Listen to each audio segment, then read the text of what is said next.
안녕하십니까? 네, 화요기도에 오신 모든 성도님들을 진심으로 환영합니다. 날씨가 아침 저녁으로 많이 추워지고 있습니다. 또 낮에는 굉장히 더운데요. 옷 하나 덜 챙기셔서 감기 걸리시지 마시고 건강에 유의하시는 그런 시간이 되었으면 좋겠습니다. 오늘 저는 기쁨이 넘치는 공동체로 나아가는 과정이라는 제목으로 함께 말씀을 살펴보려고 합니다. 그래서 빌립보서 2장 1절로 5절의 말씀인데요. 어, 한 네 번째 시간인 것 같습니다. 빌립보서에 있는 말씀을 통하여서 계속하여 하나님께서 어떻게 우리에게 살아가라고 하셨는지 교훈을 살펴보고 있습니다. 그런데 특히 바울이 감옥에 갇혀 있을 때 기록한 이 빌립보서라는 책은 그 중심 주제가 기뻐하라라는 주제를 가지고 있습니다. 그렇기 때문에 이제 앞부분 1장에서 나는 지금 감옥에 갇혀 있지만 그럼에도 불구하고 기쁘다. 그러니까 너희도 그 항상 기뻐할 수 있는 삶을 가져라 이렇게 이제 이야기를 하고 있는데요. 사실 우리가 살아가다 보면은 기뻐하다라고 하는 이 감정이 항상 기뻐할 수 없음을 고백하게 됩니다. 인생에 너무나 많은 고난과 또 어려움이 있기 때문에 우리는 그 고난과 어려움 속에서 기뻐할 수 없죠. 그렇다면 하나님께서 우리에게 기뻐하라라고 하신 그 말씀을 하셨고 그것이 우리가 할 수 있다라고 하는 그런 말씀으로 이해가 된다면 우리는 어떻게 기뻐할 수 있는가를 배우는 것이 우리가 성경을 통하여서 배워야 하는 하나의 말씀인 것이죠. 그래서 1장의 앞부분에서 우리가 이제 어떻게 기뻐해야 하는지를 배웠다면 오늘 2장에서는 어떤 내용으로 좀 살펴보려고 하냐면 우리가 개인적인 기쁨에서 끝나는 것이 아니라 그 기쁨이 모이고 모이다 보면은 하나의 공동체가 모두 기뻐하는 공동체로 변할 수 있다라고 이야기를 하는 것입니다.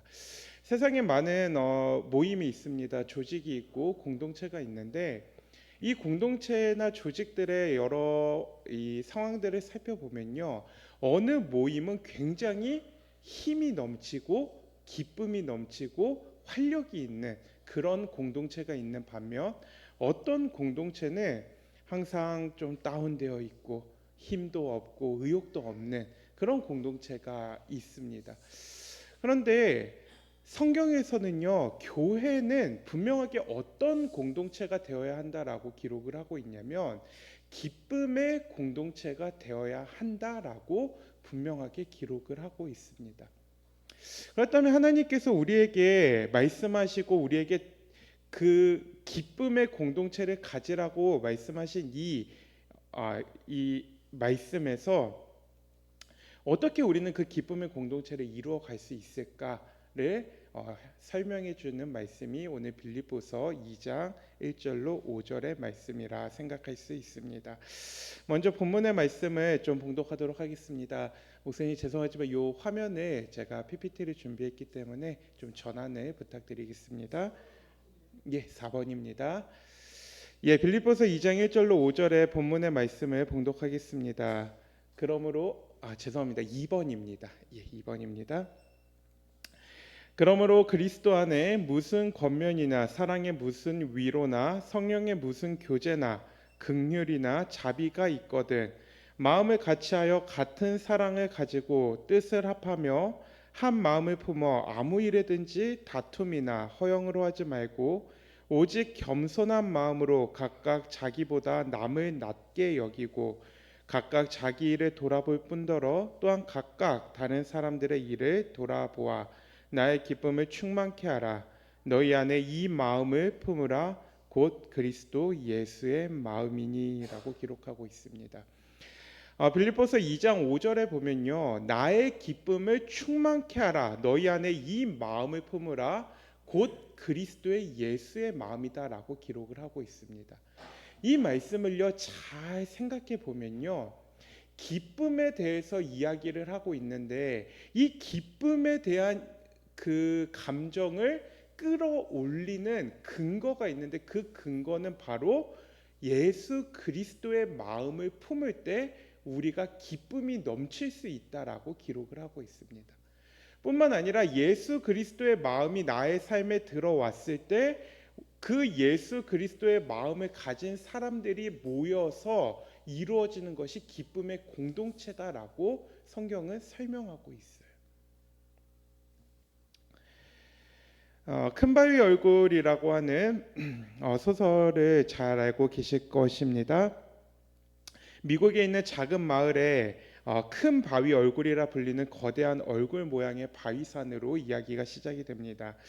이 마을에 사는 평범한 주인공인 어니스트는요, 어린 시절부터 이 바위산을 바라보면서 자랐는데 어렸을 때 어머니께 어떤 이야기를 듣게 되냐면 언젠가 저 큰 바위 얼굴을 닮은 위대한 사람이 나타나게 될 것인데 그 위대한 사람을 만나기를 기대하면서 살으라고 어머니에게 듣게 됩니다. 어니스트는요, 어린 시절부터 저 큰 바위 얼굴을 닮은 사람을 만나기를 꿈꾸며 또 평생을 그 마을에서 살아가게 됩니다. 이 어니스트가 소년기에 만난 첫 번째로 유명하고 아주 뛰어난 사람으로 불리는 가장 큰 바위 얼굴에 근접했다라고 불리는 한 사람을 만나게 됩니다. 게더 골드라고 하는 사람인데요. 소설이다 보니까 이름의 뜻이 금을 긁어 모으다라는 뜻을 갖고 있어요. 굉장히 돈이 많고 영악하고 탐욕스러운 인상에다가 국어라는 거제게 동전을 던져주는 모습을 보고 어니스트는 동전을 뿌리는 자다라고 이렇게 생각을 하면서 하지만 그의 모습에서 겸손하지 못하고 다른 사람에게 이렇게 포용하지 못하는 모습을 보면서 저 사람은 돈은 많을지 모르지만 내가 기다리던 큰바위 얼굴은 아니구나라는 생각을 하게 됩니다. 세월이 흘러서 청년 어니스트는 마을 내에서 목수로 지내면서 일을 돕게 되는데요. 그가 만난 두 번째 인물은요, 유명한 장군이었습니다. 그래서 유혈낭자한 노인이라고 하는 블러드 앤드 썬더라는 장군이었는데요. 강한 의지와 힘은 볼 수 있었지만 이 사람에게서 자애로움과 지혜는 볼 수 없어 자기가 생각하던 큰 바위 얼굴이 아니었다라는 것을 깨닫게 됩니다. 두 명의 사람을 지나면서도 큰 바위 얼굴을 만나지 못한 이 어니스트는요, 그럼에도 불구하고 큰 바위 얼굴과 같은 모습을 가진 그 위대한 영웅을 만나기 위해서요, 계속해서 마음속에 간절함을 가지고 있습니다.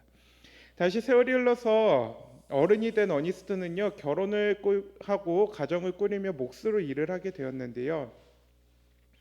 세 번째 인물은요, 올드 스토니 피즈라고 하여서 늙은 바위 얼굴이라는 뜻을 가진 정치가였습니다. 어니스트는 그가 큰 바위 얼굴처럼 당당하고 힘찬 외모를 가지고 있지만 큰 바위 얼굴의 장엄한 위풍, 신과 같은 위대한 사랑과 이런 표정이 아니라 권력욕에, 명예욕에 찌들어서 이렇게 사람들 앞에서 가식적인 모습, 그리고 진정성이 없는 그런 모습을 보면서 이 사람도 자기가 기다리던 큰 바위 얼굴이 아니구나라고 생각을 하게 돼요. 마지막으로 이 어니스트는요, 노인이 되어서 이제 설교가로 살아가고 있었습니다. 자기가 지금까지 살아오면서 내가 어떻게 살아야 되는지를 많이 배웠고 그것을 사람들에게 가르치고 전하는 설교가가 되어 있었는데요. 그 설교가가 되어서 한 늙은 시인을 만나게 됩니다.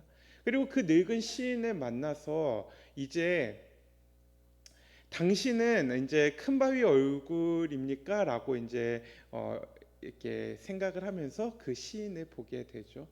그런데 이 시인을 만나고 난 다음에요, 이 시인이 쓴 시는 굉장히 문학적으로 깊고 심오한 뜻을 가지고 있었지만 그 시인의 모습에서 너무나 가난하게 살았고 지금까지 힘들게 살아온 그 환경 때문에 영웅적인 면모, 이런 위대한 모습을 가지고 있지 않는 그 모습을 보면서요, 다시 한번 실망을 하게 돼요.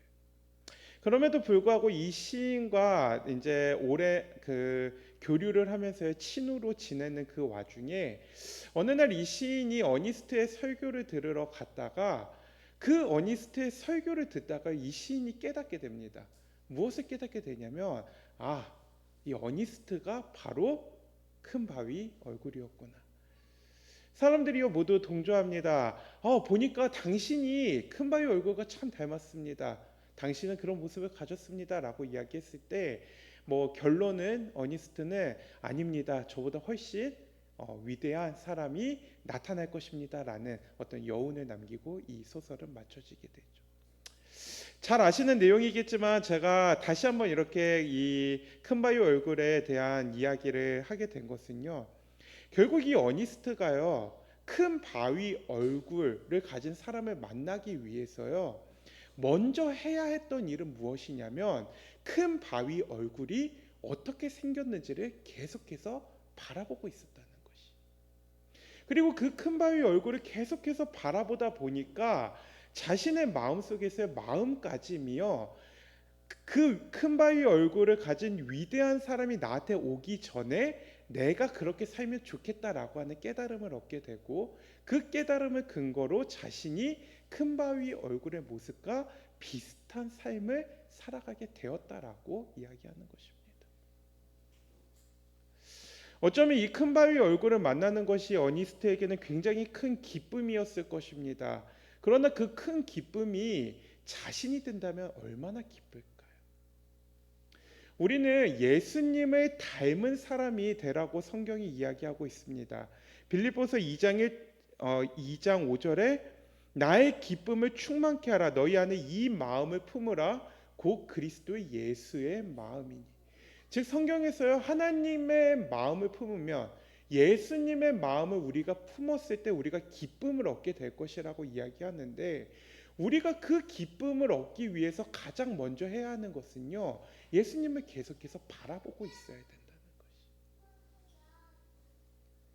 예수님을 바라보면서 그 예수님의 삶을 내 삶에 적용시키고 어떻게 하면 그 예수님과 같은 사람이 나에게 다가올까라고 생각하면서 우리의 마음을 계속하여 예수님께 집중하고 예수님처럼 되었을 때 우리의 삶에서 기쁨이 일어나게 된다라고 설명하고 있어요.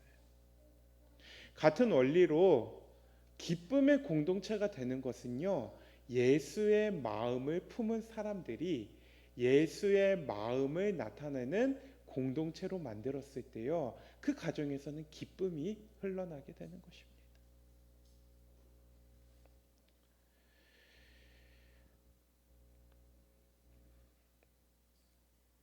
오늘 성경에서는요 이 기쁨의 과정이 되기 위하여서 세 가지 단계로 설명을 하고 있습니다. 첫 번째는요 자기의 일을 돌아보고 다른 사람의 일을 돌아보라라고 하는 말씀을 전하고 있는데요. 뒤에서부터 이렇게 차근차근 올라가 보도록 하겠습니다. 4절에 각각 자기 일을 돌아볼 뿐더러 또한 각각 다른 사람들의 일을 돌아보아 나의 기쁨을 충만케 하라라고 기록하고 있어요. 이 말은요 어떤 일을 하기 전에 자신에게 맞는 일을 찾고서 잘 할 수 있고 즐겁게 할 수 있는 일을 찾아야 한다는 것을 이야기합니다. 여기 본문에서 언급하고 있는 돌아봄이라고 하는 단어는요 원어적으로 스쿠푼테스라고 하는 단어를 사용하고 있는데 목표 혹은 목적을 바라보다라고 하는 의미를 가지고 있습니다.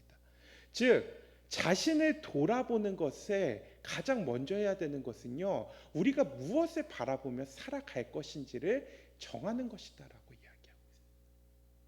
내가 어느 자리에 있든지 간에 그 자리에서 무엇을 보며 살아갈지 정하지 않으면요 우리는 그 자리에서 너무나 불행하고 힘든 삶을 살아가게 돼요. 우리가 사명이라는 단어를 사용하잖아요.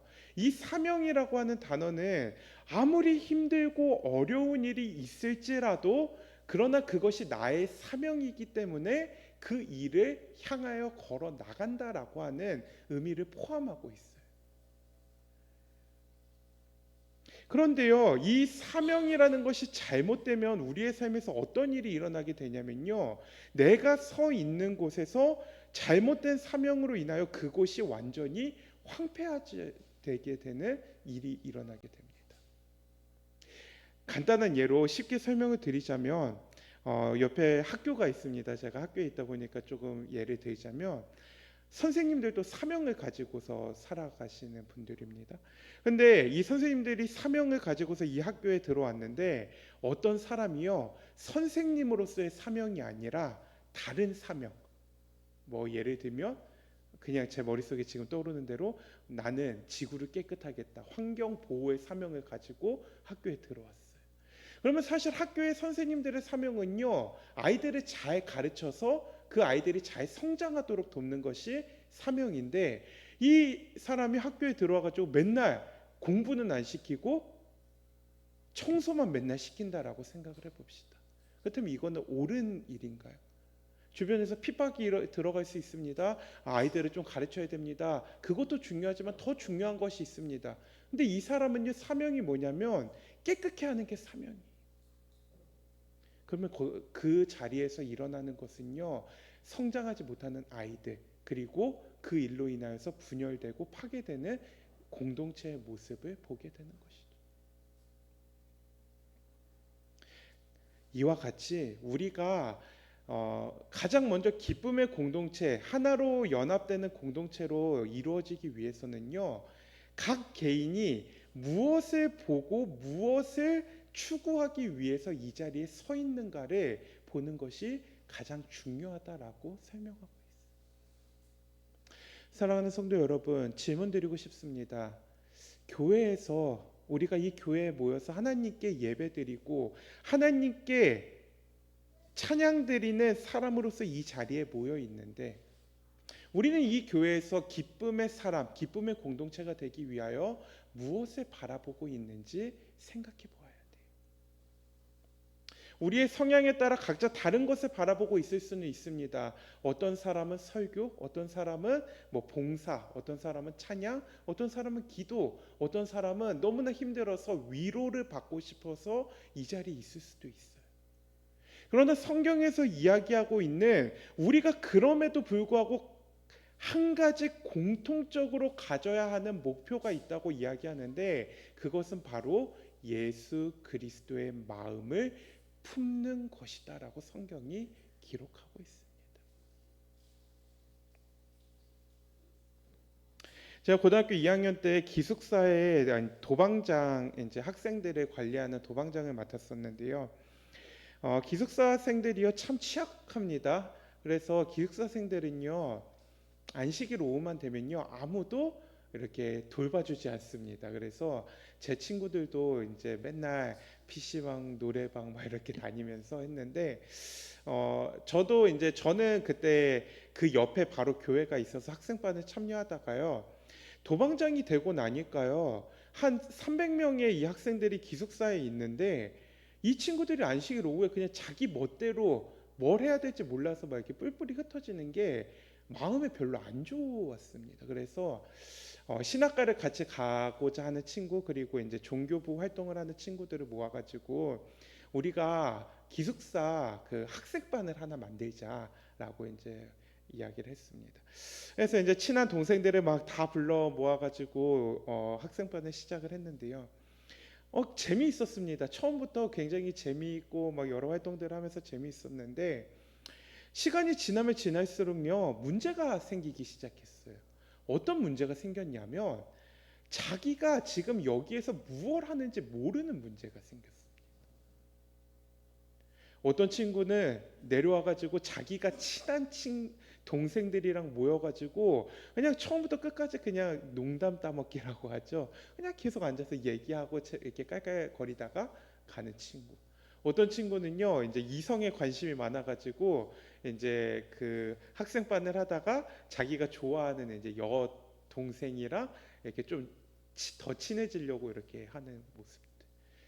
어떤 친구는 막 이렇게 먹는 거에 항상 관심이 많아가지고 이번 주는 뭐 먹을까 맨날 입에 이렇게 붙어 사는 친구였는데, 이 친구는 처음 시작할 때부터 먹는 거를 준비하느라고 정신이 없어요. 물론 역할이 다 다르지만요, 어느 순간부터요, 우리 모두가 문제의식을 느끼기 시작했습니다. 이렇게는 안 된다. 그래서 이제 저희를 지도해 주시던 교목 목사님을 모시고서 함께 이야기를 하기 시작했습니다. 목사님, 저희가 지금 이런 상황인데 저희는 뭐가 문제인지 모르겠습니다. 그때요, 목사님께서 이런 말씀을 해주셨어요. 너희가 지금 분명한 목적이 무엇인지 모르고 있는 것 같다. 그러니까 이 시간부터 함께 기도하면서 분명한 목적이 무엇인지 한번 찾아보자. 그때부터 저희끼리 기도반을 만들어서요. 점심을 먹기 전에 기도반을 하고, 그리고 난 다음에 무엇이 우리를 채워주지 못하는 목적이었는지 기도하기 시작했어요. 꽤 오랜 시간이 지나고 난 다음에요, 저희의 목적이 하나로 모여지게 되었습니다. 우리가 다른 거는 몰라도 이 시간에 예수님을 전하는 일이 최소 20분은 넘도록 하자. 우리가 먹으려고 모인 거 아니고 교제하려고 모인 거 아니니까 최소한 20분만은 예수님만 전하는 시간을 만들자라고 목적을 만들게 되었습니다. 그때부터요, 어떤 일이 일어나기 시작했냐면, 저희 그 10명이 시작했던 이 학생반이요, 10명으로 감당이 되지 않을 정도로 부흥하는 경험을 하게 되었습니다. 우리가 어떤 목적을 바라보고 살아가느냐, 이 하나만으로도요, 그 공동체는 변하기 시작해요. 그 공동체는요, 무엇을 해야 하는지 찾아가게 되고 그 안에서 참으로 큰 기쁨이 일어나게 되는 것입니다.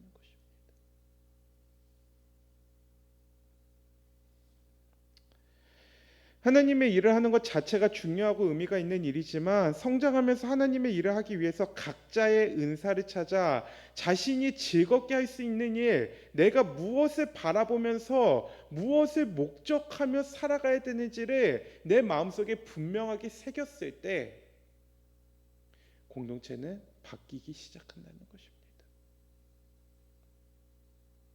사도 바울은 저의 경험과 같은 깨달음을 전하고 있습니다.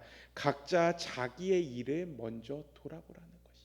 각자 자기가 무엇을 바라보아야 하는지 먼저 정하라고 하는 것입니다. 그리고 난 뒤에 거기서 그치는 것이 아니라 각각 다른 사람들의 일도 돌아보아, 즉 다른 사람이 무엇을 바라보아야 하는지 그 목적도 돌아보아 하나로 뭉치라고 이야기하고 있어요. 사랑하는 성도 여러분, 나의 목적, 나와 함께하는 사람들의 목적을 위하여서 기도하는 시간이 되시기를 간절히 바라겠습니다. 예수님께서 자신의 사역을 위해서 정말 많은 시간 기도하셨다는 것을 꼭 기억하시기 바라요. 예수님께서 수없이 많은 그 기도의 시간에요, 그 예수님께서 기도하셨던 내용은 무엇이냐면요, 예수님께서 앞으로 가셔야 하는 십자가의 길에 대해서 분명한 목적을 가지고 기도하셨다는 것이. 뿐만 아니라 예수님께서는 그 제자들을 위하여서 기도하시면서 그 제자들이 가야 하는 분명한 목적을 위해서 기도하셨던 분이 바로 우리 예수님이라는 사실을 우리는 기억해야 됩니다. 그러한 예수님의 모습을 바라보다 보면요, 우리도 예수님 모습을 닮아가게 되는 것이. 두 번째로 사도 바울은요, 자기보다 남을 낮게 여기는 마음을 가지라라고 이야기합니다. 3절에 아무 일에든지 다툼이나 허영으로 하지 말고 오직 겸손한 마음으로 각각 자기보다 남을 낮게 여기고라고 기록하고 있어요.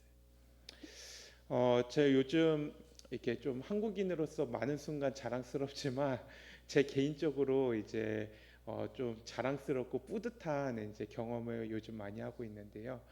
네, 제가 오늘 준원이가 좋아할 이야기인 것 같아서 또 가져오기도 했는데, 준원이가 자고 있네요.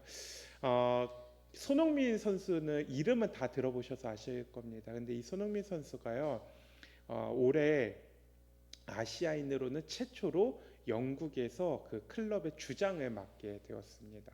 뿐만 아니라 이제 뭐 여러 가지 기록들을 지금 손흥민 선수가 갈아치우고 있는데요. 오늘 새벽에도 이제 경기가 있어가지고 이제 했는데 뭐 한 골 1어시스트 이렇게 해서 이렇게 MOM이라고 게임에서 가장 잘한 사람을 뽑아서 이제 인터뷰를 하는데요. 그 인터뷰를 보면서 제가 참 감명 깊은 내용이 있었습니다. 어떤 내용이냐면, 인터뷰를 하는 질문자가 이렇게 이야기를 합니다. 오늘도 한 골 1어시스트를 하셨는데 정말 뿌듯하지 않으십니까? 라고 하는 질문을 해요. 그래서 이 손흥민 선수가 어떻게 대답을 하냐면 저는 아무것도 한 것이 없습니다. 저는 다른 우리 같은 팀 동료들이 나를 위해서 열심히 공을 패스해 주었고 가장 쉬운 자리에서 나는 골을 넣는 역할만 하였습니다. 이 골과 이 어시스트는 우리 모든 팀원들이 만들어 준 것입니다라고 이야기를 해요. 그런데 뭐 언뜻 보면은 굉장히 겸손한 이런 말이잖아요. 그런데 지금 축구 전문가들은요, 이 손흥민 선수가요, 다른 팀의 도움을 받아가지고 그 골을 넣었다라고 이야기하지 않습니다. 모든 전문가들이요, 골을 넣을 수 없는 상황에도 손흥민 선수는 골을 만들어서라도 넣는다. 팀의 도움을 전혀 받지도 못하지만 그럼에도 혼자서라도 골을 넣는다라고 이야기를 하는 상황에서 이 손흥민 선수가 다른 팀원들을 이렇게 챙기면서 그 팀원들을 이끌어가는 모습을 보여주고 있어요. 결과적으로 손흥민 선수의 이러한 행동들을 통하여서요, 이 팀이 단합하고 지금 그 리그에서 1위를 이렇게 차지해서 굉장히 이렇게 이슈가 되는 팀으로 지금 계속해서 나오고 있습니다. 자기보다 남을 낮게 여기는 마음을 가지라는 것이 어쩌면 이러한 일과 비슷하다라는 생각을 하게 됩니다. 현대 사회는요, 굉장히 큰 문제 중에 하나가 이기주의를 가지고 있습니다. 공동의 발전에는 전혀 관심이 없고요. 오직 자신만의 이익만을 위해서 살아가는 것이 너무나 큰 문제다라고 이야기를 합니다.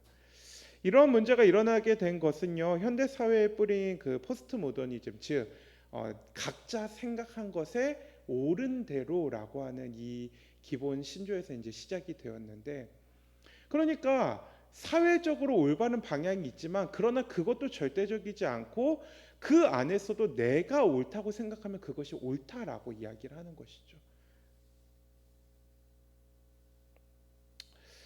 그런데 이 이기주의가요, 지금 이렇게 크게 문제가 된 것처럼 보이지만요, 사실 성경에서도 이 이기주의는 계속해서 존재하고 있었습니다. 하와가 선악과를 따먹고 아담에게 주었는데요, 하나님께서 누가 이 선악과의 열매를 따 먹었느냐라고 이야기했을 때 하와가요, 하나님께서 만들어 주신 죄송합니다. 아담이 죄송합니다. 제가 갑자기 지금 헷갈리는데, 하나님이 만든 뱀이 나를 먹게 하였다라고 이야기를 합니다. 자기가 틀리지 않고 다른 사람이 나를 잘못하게 만들었다는 이 모습, 이것이 이기주의의 모습 중에 하나인 것이죠. 그리고 결과적으로 이 책임이 돌리다 보니까요, 누구에게 이 책임을 돌리게 되냐면요, 그 모든 것을 창조하신 하나님께 이 모든 책임을 돌리는 인류의 모습을 보게 되죠. 성경을 근거로 인간의 이기적인 마음을 죄를 짓기 시작하는 순간에 있었다고 말합니다. 사도 바울은요, 이러한 인간의 본성적인 기질이 이기적인 이 마음이 예수 그리스도의 마음으로 자신보다 남을 낮게 생각하는 마음을 가지게 됨으로써 극복하고 해결할 수 있는 문제다라고 이야기를 해요. 초기 교회에 나타나는 수많은 문제들 중에서도 이 이기주의에 대한 문제가 있었습니다. 이 이기주의는요, 뭐 현대 사회가 보여주는 이기주의의 모습은 아니었지만요, 뭐 사도 바울이 이렇게 받게 된 가장 큰 이기주의의 문제는 무엇이었냐면 사도 바울의 사도직을 인정하지 않는 문제였어요. 그래서 소위 말하면 사도 바울이 잘 나가는 게 보기 싫은 것입니다. 사도 바울은 예수님을 따르던 사도도 아니었고, 그 사도 바울이 교회를 막 개척하면서 수많은 이제 어떻게 보면 추종자들을 이끌면서 이렇게 가는 것이 보기가 싫은 것이. 근데 그러한 상황 속에서 이 사도 바울이 보여준 모습은요, 물론 나는 하나님께 직접 사도직을 받았다라고 변호하기는 하였지만 그 모든 사람들을 싸잡아서 함께 싸우거나 분쟁을 일으킨 것이 아니라 사도 바울은 내가 가지고 있는 것은 아무것도 아니다. 내가 가진 경험은 아무것도 아니다. 오직 예수님께서 이 모든 일을 이루셨다라고 이야기하면서 자신을 낮게 여기는 겸손의 모습을 보였다는 것이. 요한복음 13장 1절로 20절에는요, 예수님의 겸손의 삶의 모습을 나타내고 있습니다. 당시 종들이 행해야 하는 일을 예수님께서 보이셨습니다. 이스라엘에서는 사막지대이기 때문에 발이 매번 더러워졌었는데 그 발을 깨끗하게 씻기는 것은 종의 일이었어요. 근데 그 종의 일을 누가 하셨냐면 예수님께서 하셨다라고 말씀하면서 우리는 그리스도인은, 즉 예수님을 닮은 모습을 가져야 하는 사람들은요, 겸손하여 지라고 말씀하고 있습니다.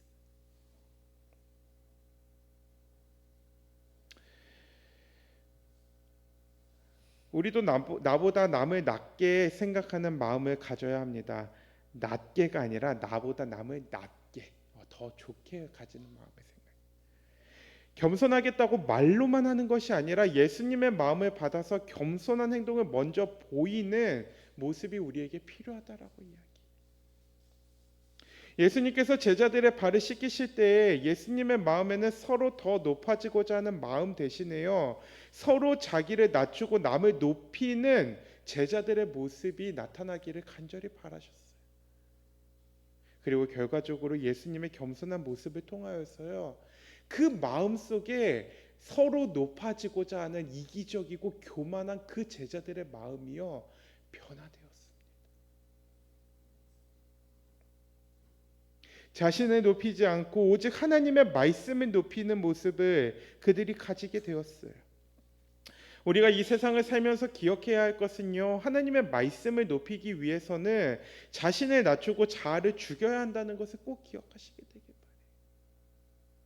근데 이 나를 낮추고 나를 내려놓는 이 과정 속에서요, 가장 먼저 우선시 되어야 하는 것은 무엇이냐면요, 첫 번째로 우리가 살펴보았던 내 목적이 어디에 있느냐를 깨닫는 것이. 손흥민 선수가요, 칭찬받기 싫어서 저런 모습을 보일까요? 아니에요. 손흥민 선수는 옛날부터 가지고 있던 항상 말하던 하나의 목표가 있는데 그것은 무엇이냐면요, 우승을 하겠다라는 목표입니다.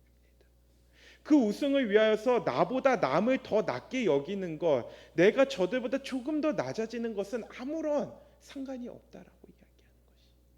우리가 예수님을 목적으로 삼고 그 예수님의 마음을 쫓아가는 사람이면요, 세상에 나를 낮추고 나를 때로는 조롱하고 때로는 나를 가장 밑으로 내려버린다고 하더라도 우리는요, 그것을 받아들이며 다른 사람을 높일 수 있게 된다는 것이. 무엇 하나 때문에요? 예수님이 높아질 수 있다는 목표가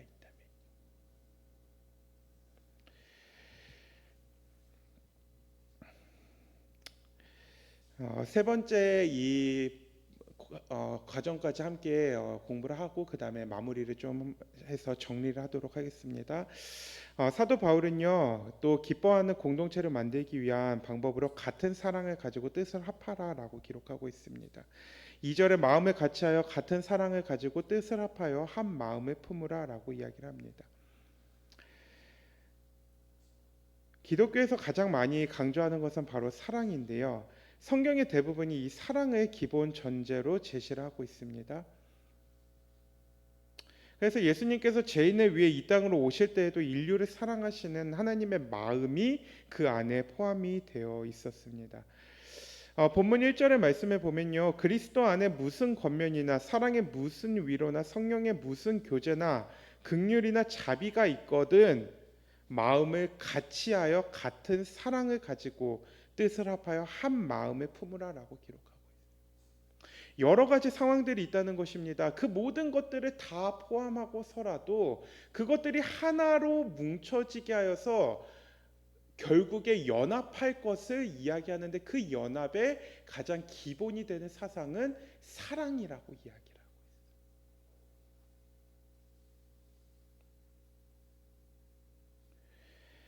뜻을 합하기 위해서는 그리스도께서 보여주신 것처럼 사랑을 가지고 사람들을 대하라고 이야기합니다. 그렇다면 그리스도께서 보여주신 사랑이 무엇일까 생각해 보게 되는 것이죠. 저는 이제 이 말씀 중에 같은이라고 하는 단어에 조금 집중하여서 묵상을 해 보았는데요. 같은이라고 하는 이 단어의 뜻이 무엇인지 생각을 해보다 보니까 기독교에서 가르치고 있는 삼위일체에 대한 교리가 제 머릿속에 떠오르게 되었습니다.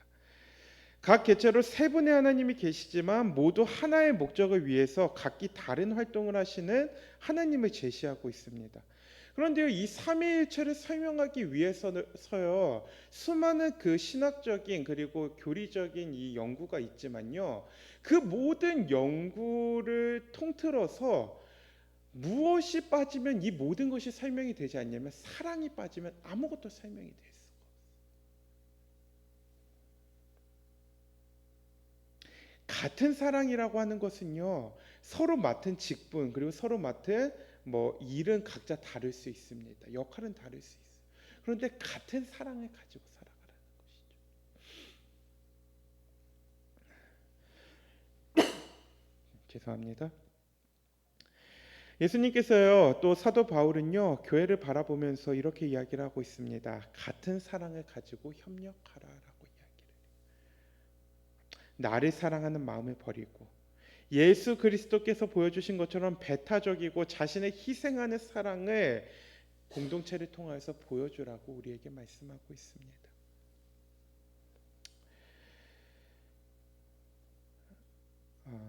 말씀을 정리하면서요, 이 세 가지 주제를 하나로 이렇게 종합해 보면요, 이러한 하나의 그 과정을 발견하게 됩니다.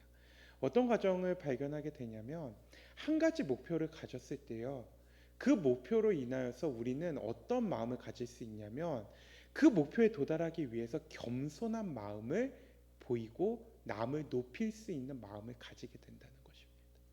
그리고 그 목표를 위하여서 겸손해지고 이렇게 남을 높이다 보면요, 다른 사람과 부딪힐 일이 없고 그 사람을 포용할 수 있기 때문에요, 사랑으로 하나로 연합할 수 있는 공동체가 될 수 있다라고 설명을 하고 있는 것이.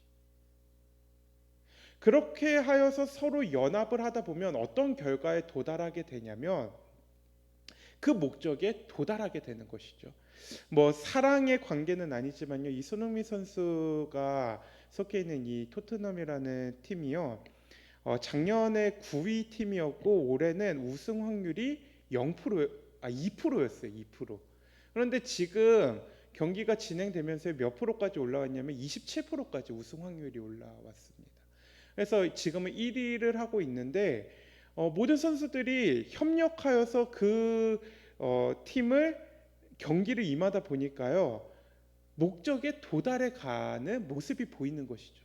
그러니까 이 선수들이 경기에 마치고 난 다음에 모습을 보면요, 막 얼굴에 웃음이 떠나질 않아요. 막 펄펄 뛰면서 밤새도록 팬들과 막 이렇게 축제를 벌이고 있습니다.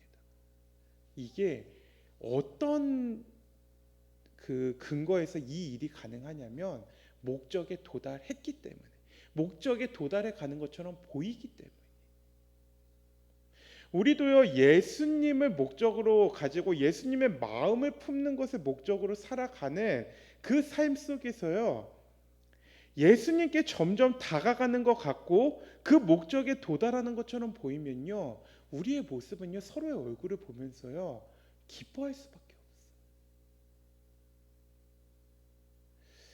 없어요. 저의 개인적인 경험일 수는 있겠지만요, 아까 준비 찬미를 부르는데 하연이가 여기 두 번째 줄에 혼자서 앉아가지고 저랑 이렇게 눈을 마주치면서요, 처음 불러보는 노래였는지 이렇게 노래를 부르지는 못하고 그래도 막 끝에 이제 이렇게 예수님 사랑하면은 랑 이렇게 끝에만 따라 부르는 그런 모습이 있습니다. 근데 이제 그 모습을 보면서요, 저도 모르게 이게 자꾸 입가에 미소가 지어지는 것이죠. 근데 제가 그 하윤이의 모습을 보면서요, 어떤 마음 때문에 제가 이 웃음이 나고 기뻐했냐면, 저의 삶에서 제 목표는 하윤이가 예수님을 알고 예수님의 안에서 잘 성장하기를 바라면서 살아가는 모습이었는데, 그 모습이 보이니까 너무나 기쁜 것입니다. 우리가 이렇게 뿌린 씨들, 영혼들, 혹은 우리가 함께 신앙을 성장해 나가는 우리의 교회의 여러 사람들, 때로는 조금 더 축소시켜서 우리가 함께 신앙을 만들어가는 가족들의 모습 속에서요, 예수님의 모습이 조금 더 보이고 조금 더 다가가는 것처럼 보이면요, 우리의 모습의 얼굴에서 자연스럽게 기쁨의 모습이 나타나게 된다는 것이. 사랑하는 성도 여러분,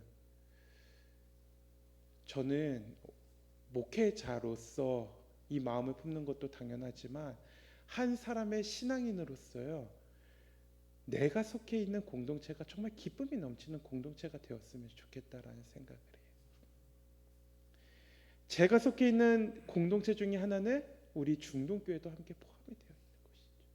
우리 교회가요, 정말 얼굴만 보면은 막 하나님께로 다가가는 그 모습이 너무나 감격스럽고 기뻐서요, 우리의 그 모습에서 그 기쁨을 주체하지 못하는 모습이 서로에게서 나타나게 되기를 간절히 바랍니다. 그렇게 되었을 때요, 사도 바울 선생님께서 말씀하신 대로요, 예수 그리스도의 마음이 우리의 마음에 생겨난 것이, 예수 그리스도의 마음이 생겨났기 때문에 우리는 기뻐하는 것이고, 우리는 기뻐하기 때문에 예수 그리스도의 마음을 가지고 살아가는 것이라고 분명하게 이야기하고 있는 것입니다. 빌립보서가 가지고 있는 이 핵심적인 주제, 기뻐하라 라고 하는 이 말씀은요, 그래서 정말 신앙인에게 중요한 말씀인 것입니다. 우리가 우울해하고 좌절하고 낙담하고 있으면요, 그 모습을 사단은 보면서 너무나 기뻐하고 있어요. 왜냐하면 예수님의 마음이 우리에게서 떠나가고 있는 것이기 때문에요. 우리의 삶이, 나의 개인적인 삶이, 우리의 가족의 삶이, 우리 공동체의 삶이, 궁극적으로 나아가서 나와 만나는 모든 사람들의 삶이 하나님께로 더욱더 가까이 나아감으로써 기쁨의 공동체, 기쁨의 순간들로 가득 차게 되기를 간절히 바라면서 오늘의 모든 말씀을 줄이도록 하겠습니다. 다 함께 마치는 찬미 240장 찬미 함께 부르시겠습니다.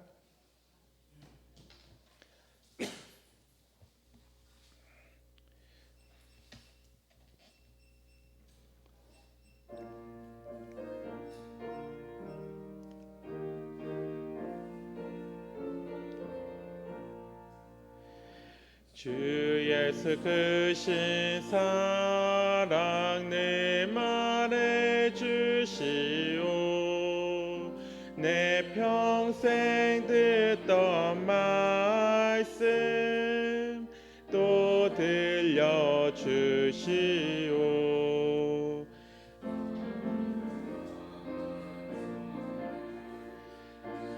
예수 계신 곳 나 밝히 알게 또 들려주시오.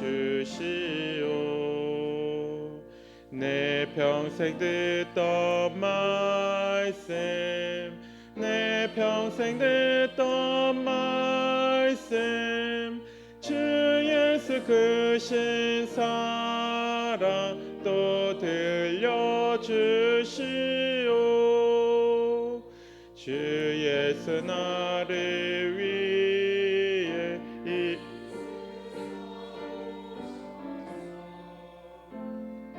같은 죄인 위에 피 흘려 주셨네.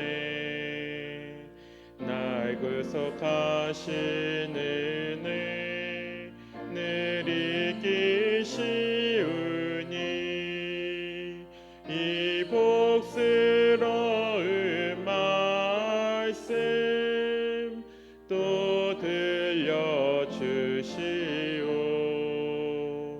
내 평생 듣던 말씀, 내 평생 듣던 말씀, 주 예수 크신 사랑 또 들려주시오. 이 세상 헛된 영광 날 미혹할 때에 주 크신 사랑 늘 들려주시오. 저 하늘 빛난 영광 내 눈에 비칠 때 주 예수 크신 사랑 또 들려주시오. 내 평생 듣던 말씀 내 평생 듣던 말씀 주 예수 크신 사랑 또 들려주시오.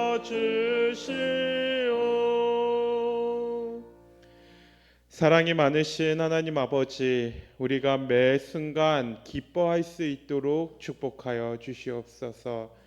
우리가 때로 좌절되고 낙심되는 순간이 있을지라도, 그러나 그 모든 어려움의 순간에 예수 그리스도를 목표로 삼아 예수 그리스도의 그 복음을 전하는 일 외에는 아무것도 귀한 것으로 여기지 않겠다는 그 사도 바울의 고백처럼 우리 또한 예수님을 목표로 언제나 기뻐하며 살아갈 수 있도록 축복하여 주시옵소서.